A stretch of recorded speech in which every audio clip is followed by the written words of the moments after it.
There are seasons in life when everything feels still, not peaceful, but heavy.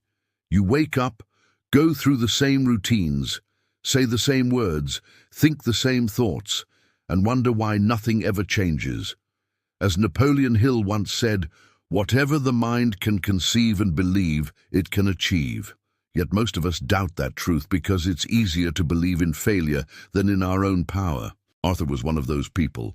He was a quiet man, the kind who blended into the background. Every day he took the same bus, sat by the same window, and watched the same city pass by. He wasn't miserable, just empty in a way he couldn't explain, the kind of emptiness that grows not from what's missing, but from what's forgotten. His job at a small insurance office paid the bills, but stole his spark. Papers piled up, the clock ticked endlessly, and his co-workers joked about Fridays being their only joy. Arthur laughed with them, but inside, he felt like he was slowly fading. He had dreams once to write, to build something, to live with purpose, but he had buried them under layers of practicality and fear. Most nights, he'd sit by the window of his small apartment, watching the lights of the city blink like tired stars. His mind replayed every mistake, every missed chance. You had potential once, he'd think, but life had other plans. Then came the night that quietly changed everything. It was raining, the kind of soft rain that blurs reflections on the street. Arthur had stayed late again, trying to fix a report that wouldn't balance. When he finally left the office, the city felt half asleep. As he walked home, he passed a narrow street he had never noticed before. At the end of it, a faint glow caught his eye. A small bookstore, still open despite the rain. He hesitated for a moment, then stepped inside. The bell above the door rang softly, echoing through the warm air that smelled of dust and time. Shelves leaned under the weight of old books. Behind the counter sat an elderly woman with silver hair and eyes that looked like they had seen far too much and still chose kindness. "You look like someone searching for something invisible," she said with a gentle smile. Arthur blinked, caught off guard. "Maybe I am," he replied. She reached under the counter and placed a small, weathered book before him. Its cover was dark blue, almost black, and in faded gold letters it read, "The Power of a Thought." "This one finds people when they're ready," she said, "not before." He bought it without asking the price. That night in his apartment, Arthur opened the book. The first line stopped him cold. "You are living today in the world your thoughts built yesterday." He read it again, slower this time. Something about it felt uncomfortably true. Page after page, the book spoke of a law as simple as it was forgotten. That every outcome begins in the mind, that each thought sends a ripple through the invisible fabric of reality. Your mind, it said, is the garden. Doubt and faith cannot grow in the same soil. Arthur closed the book and sat for a long time in silence.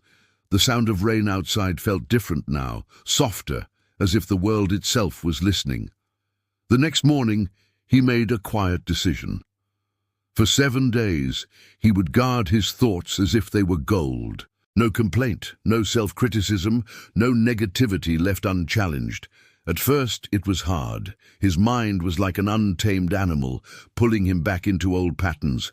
But every time he caught a negative thought, he replaced it. "I can't" became "I can try." "I'm stuck" became "I'm learning." He didn't tell anyone what he was doing, but within a few days, something began to shift. Colors seemed brighter, conversations felt lighter. He found himself smiling at strangers for no reason. Even his co-workers noticed. "Arthur," one of them said, "you seem different." He laughed softly. "Maybe I finally started thinking for myself." The changes were subtle, but they compounded. A week later, his manager called him in and offered him a new position, a role Arthur had secretly wanted but never believed he deserved. He accepted this time without hesitation. One evening, walking home beneath the sunset, he passed that same narrow street. The bookstore was gone. The door was boarded up, the sign faded. He stood there for a while, wondering if he had imagined the whole thing. But then he smiled because he realized it didn't matter. The book had already done what it needed to do. Months turned into years. Arthur's life didn't become perfect, but it became peaceful. He learned to treat his thoughts like guests, only letting the kind ones stay. When setbacks came, he met them with quiet strength. When good things arrived, he received them with gratitude instead of surprise. Sometimes, on quiet mornings, he would open the old blue book again, though he no longer needed its words to remember. They were written in him now. Once, a young colleague going through a difficult time asked him, "Arthur, how did you change your life like that?"